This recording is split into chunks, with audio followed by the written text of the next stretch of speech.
Muy buenos días, señor estudiante. Hoy iniciamos nuestros cursos de Anatomía 1 y damos inicio así al segundo semestre de este año, con una interrupción que se va a dar durante el mes de diciembre, pero luego lo terminaremos el próximo año como tal.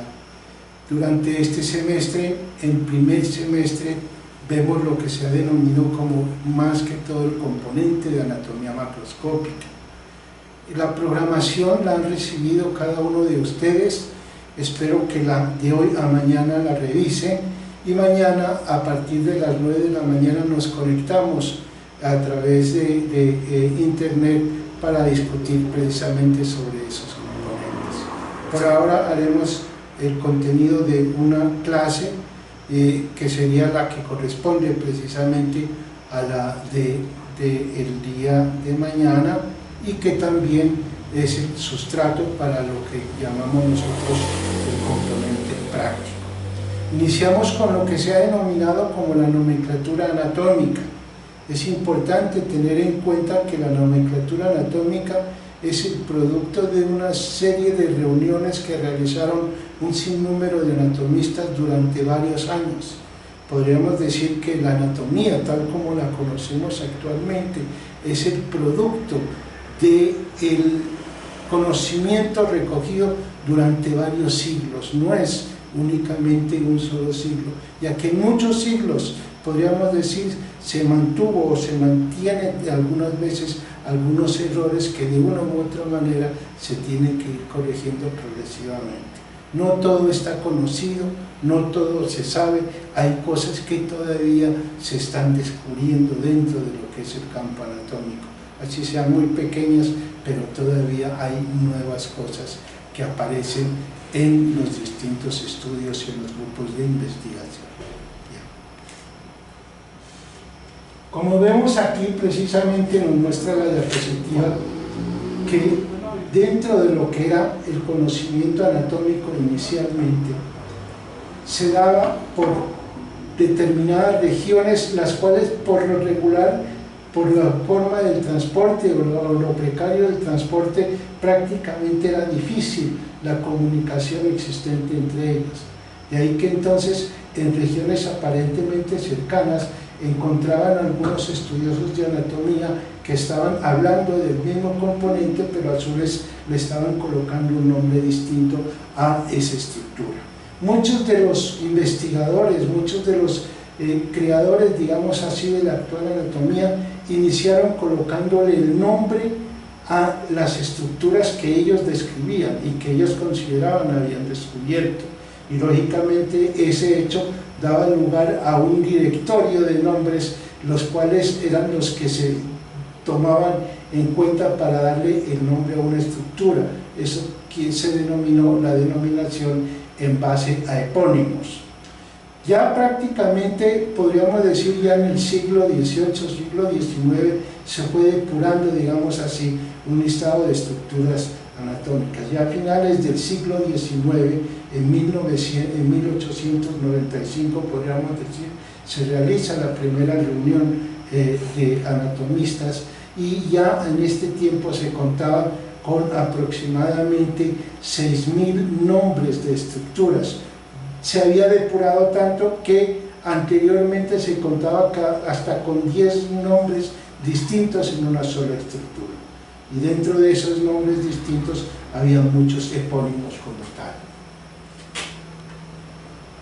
Encontramos nosotros que a raíz de la primera reunión que se realiza precisamente con ese propósito en 1895, también lógicamente corresponde al lanzamiento de uno de las enciclopedias o componentes de anatomía muy importantes como son los de Testi, se da precisamente el surgimiento de lo que es la nomenclatura anatómica. Y encontramos nosotros que en 1895 se reúne inicialmente un grupo en Basilea y ese le da el nombre precisamente de la nómina anatómica de Basilea. Luego esta fue revisada en Gran Bretaña en 1933 y lógicamente sale la Birmingham Revision, que en últimas corresponde también a otra revisión más de lo que era la nomenclatura anatómica inicialmente presentada en 1895. Encontramos nosotros que luego se hace otra revisión en Jena y toma el nombre de nómina anatómica de Jena. Encontramos nosotros también que en 1950 el quinto Congreso Internacional de Anatomistas, realizado en Oxford, encargó a dos excelentes anatomistas para que propusieran precisamente una nómina anatómica, la cual debería seguirse como pauta para nosotros los demás anatomistas en el resto del mundo. En 1955 todo el mundo se reunió en París y presentaron la nómina anatómica de París, que se denominó precisamente la PNA. De ahí ya siguieron haciéndose reuniones periódicas como en 1960, 1965. De todas maneras, prácticamente podríamos decir que a raíz de lo que es la nómina anatómica de París, nace el Comité de Nomenclatura Anatómica Internacional posteriormente y lógicamente es el encargado de introducir, de modificar y de aceptar nuevas terminologías en lo que es lógicamente la nómina anatómica que usamos comúnmente. Esa nómina anatómica que usamos comúnmente se utiliza dos lenguas consideradas muertas, el latín y el griego. De ahí que encontramos que en este sentido tiene una relación importante con lo que es las ciencias biológicas, las cuales se caracterizan también por eso. Encontramos que se adapta conjuntamente con la aparición de la nómina anatómica a algunos otros elementos, como es la descripción de ejes de movimiento, planos de movimiento, y lógicamente se determina cuál es la posición que el cuerpo debe tomar y cuál es la posición que en últimas se debe considerar como la posición anatómica.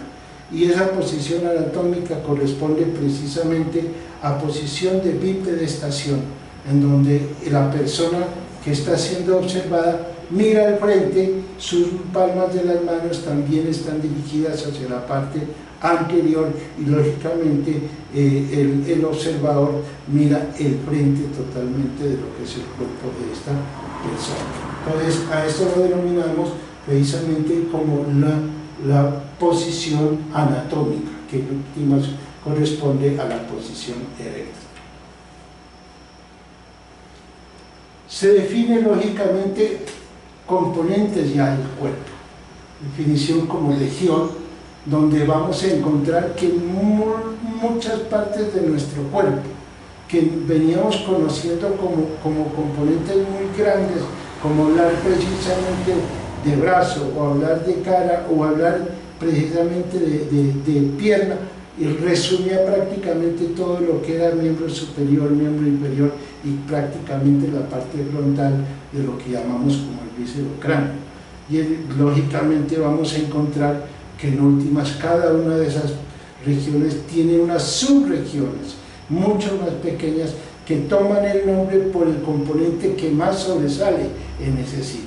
Entonces la cara vamos a ver por la región frontal, región malar, región orbitaria, región nasal, región oral, o sea que hay subregiones que son mucho más pequeñas pero son determinantes en la descripción anatómica. Igualmente vamos a encontrar que cuando hablamos de regiones, pues entonces tenemos que definir la posición anatómica nuevamente, lo ventral y lo dorsal, y en ese sentido se habla de región anterior o región posterior en algunos de los casos, o región ventral y región dorsal.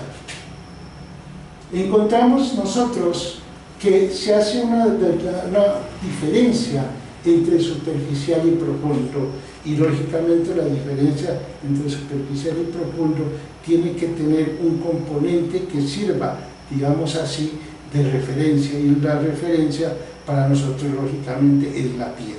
La piel es el componente más superficial, de ahí que entonces todo lo que se acerca a la piel es superficial, todo lo que se aleja de la piel es profundo, a no ser que se tome como referencia otro componente. Tal estructura es profunda con respecto a tal. Ya esa es lógicamente otra descripción que se debe tener en cuenta. El término, por lo regular, posterior o anterior no es muy usual, o sea que no es bueno utilizarlo porque puede llevar a confusión. También encontramos nosotros que todo aquello que está cercano a lo que es el denominado como el plano medio se ubica en una posición medial, mientras lo que se aleja del plano medio, que lo conoceremos ahora, tiene una posición lateral. En este caso me refiero, por ejemplo, un componente mediano, podríamos decir, es el esternón, el ombligo, que es el que más conocemos todos nosotros, que es la primera cicatriz umbilical, es de posición mediana, mientras que los miembros superiores tienen una posición lateral con respecto al cuerpo como tal. Los distintos movimientos corporales y en general de las regiones determinadas específicas son también muy característicos en algunos de los casos, de tal manera que también se describen dependiendo de la región que nosotros vamos a trabajar. Movimientos de la cabeza son muy distintos a los movimientos que vamos a describir de miembro superior o de miembro inferior. En nuestro caso podríamos también incluir una situación que se derivó precisamente de la descripción inicial que se hacía en la anatomía animal. De ahí que el término craneal y caudal hace referencia precisamente a cola cuando es posterior, digamos así, o dorsal, y cuando es anterior, cercano a lo que es la cabeza. En ese sentido encontramos que si bien nosotros no tenemos una posición cuadrúpeda, todavía se mantiene, digamos así, el término de caudal y craneal. Craneal acercándose hacia la cabeza, caudal acercándose hacia la parte inferior de nuestro cuerpo. Igualmente, el término caudal y craneal lo podemos utilizar en una estructura aparte, en un órgano aparte. El órgano aparte también en posición anatómica tiene una porción que es craneal y una porción que es caudal. Así como hay una posición craneal y caudal, también hay una posición o un componente ventral y un componente dorsal de eso. Recordemos que nuestra anatomía la vemos nosotros en dos planos, pero la anatomía es tridimensional, o sea, la anatomía tiene volumen, tiene grosor, tiene lógicamente ancho y tiene lógicamente altura, y esas tres dimensiones son importantísimas para no caer en errores. El término rostral hace referencia principalmente para lo que es la descripción del encéfalo, más concretamente del cerebro, el cual presenta un eje longitudinal antero-posterior. Entonces, lógicamente, vamos a encontrar que hay una porción del cerebro que es cercano a lo que es la cara, digamos así, el rostro, mientras que la otra porción está cercana a la porción dorsal como tal del cráneo. Aquí encontramos unas gráficas que son muy comunes en los textos de anatomía. En estas dos gráficas vemos varios planos. Un plano que divide el cuerpo en dos mitades, derecha e izquierda, no necesariamente simétrica, pero sí está dividiendo al cuerpo humano en una parte derecha y en una parte izquierda, como lo vemos aquí en este caso. Planos transversales que pueden estar cercanos a la cabeza, como un plano craneal, pero también hay un plano que es alejado de la cabeza, que está más cercano a la parte inferior, sería el caudal. Y un plano que supuestamente se cruza completamente, digamos así, seccionando, digamos, el plano medio, de tal manera que lo vemos pasando de derecha a izquierda o de izquierda a derecha, y divide el cuerpo en una porción ventral y en una porción dorsal.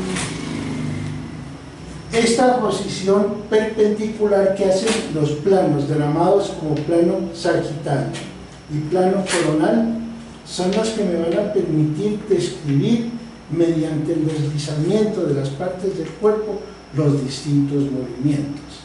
De ahí que entonces vamos a encontrar nosotros uno que cuando miembro superior o miembro inferior se acerca al plano medio, que es este, o plano sagital, eso se denomina aducción, mientras cuando se hace el movimiento contrario de alejamiento del miembro inferior o miembro superior del plano medio, hablamos de abducción. Entonces tenemos abducción, aducción, acercamiento, y abducción, alejamiento del plano medio. Encontramos que si bien todos los componentes articulares que tiene el miembro superior y miembro inferior se caracterizan por el movimiento, no todos lo hacen en la misma dirección. De ahí que vamos a encontrar cómo los movimientos que llamaremos de flexión se realizan ventralmente en lo que es miembro superior, mientras que la parte de los movimientos del miembro inferior, la gran mayoría son hacia la parte dorsal y corresponden lógicamente a movimientos de flexión. Esto es debido a la torsión que presentan los miembros inferiores en su desarrollo embrionario. Podríamos decir que así como encontramos un eje que es precisamente el que es cruzado perpendicularmente de adelante hacia atrás o de derecha a izquierda por el plano coronal, en este punto específicamente, que correspondería al denominado como el centro de equilibrio, o sea, en últimas correspondería a lo que nosotros denominamos como el punto de equilibrio de nuestro cuerpo. En ese sitio encontraríamos entonces que nuestro eje corresponde a ese eje que se presenta, podríamos decir, ficticiamente. Aunque tenemos un eje anatómico que es precisamente la columna vertebral y de la cual nos referiremos posteriormente. Por ahora encontramos que hay un eje funcional, que es precisamente este, que es el centro de gravedad, que nos permite a nosotros mantener el equilibrio. Sin ese centro de gravedad, lógicamente, perderíamos el equilibrio y perderíamos las posibilidades de realizar un sinnúmero de movimientos como tal. Entonces, podemos realizar rotación sobre ese eje, pero al tener porciones alargadas nuestro cuerpo, como miembro superior, miembro inferior, y partes de esos miembros también alargadas, lógicamente cada una de ellas tiene un eje longitudinal. Y cuando una parte del cuerpo rota sobre ese eje longitudinal, entonces vamos a hablar de que hay una rotación medial o una rotación lateral. Rotación medial cuando se supone que se da una aproximación al eje, al plano medio. Cuando se da un alejamiento del plano medio, entonces es rotación lateral, entonces rotación medial y rotación lateral, en este caso tal como nos indican las flechas en ese cuerpo que vemos. Igualmente encontramos que para la descripción anatómica son importantes no solo los que hemos mencionado como plano sagital y plano coronal, sino que hay planos paralelos a ellos, son parasagitales, o son coronales derechos o coronales hacia la parte ventral o hacia la parte dorsal. De todas maneras, vamos a encontrar que estos planos se utilizan como a manera de coordenadas para ubicación de estructuras, lógicamente, de nuestro cuerpo. Así como hablamos nosotros de movimientos de aducción, abducción, flexión, y extensión cuando los componentes de esa articulación se separan. También vamos a encontrar entonces que hay rotaciones, ¿sí?, que algunas veces son tanto leves en algunos de los componentes, que ocurre por ejemplo a nivel de lo que es la cabeza, que se lo denomina como declinación derecha, declinación izquierda, cuando hay un giro de la cabeza, aparentemente a nivel del cuello, pero vamos a ver posteriormente que no hay esa relación tan importante. La mano y el antebrazo juegan un papel importante en movimientos, de ahí que vamos a encontrar que la mano presenta unos movimientos con respecto a lo que es lógicamente su principal dedo, si así podríamos denominar, que es el dedo pulgar. Entonces vamos a encontrar que con respecto al dedo pulgar y al eje longitudinal que presenta la mano, pues se habla también de movimientos de aducción, adeducción, y del dedo pulgar se habla de todos los movimientos, flexión, extensión, se habla de abducción, se habla de aducción, de abducción y aducción. Y cuando se conjugan todos esos movimientos en algunas articulaciones, entonces hablamos de que se hacen movimientos de circunducción, por ejemplo a nivel del hombro, a nivel de la articulación de la cadera que conocemos comúnmente, pero que a partir de ahora la seguiremos hablando como la articulación coxofemoral, y el dedo pulgar, el cual también hace circunducción, o sea que puede combinar los distintos movimientos de flexión, extensión y abducción. Pero vamos a encontrar también que hay regiones en donde esos movimientos tienen una visión un tanto distinta. En el caso del pie, encontramos que cuando el dorso del pie se aleja de la parte anterior de la pierna, entonces se habla de que se está haciendo un movimiento de plantiflexión.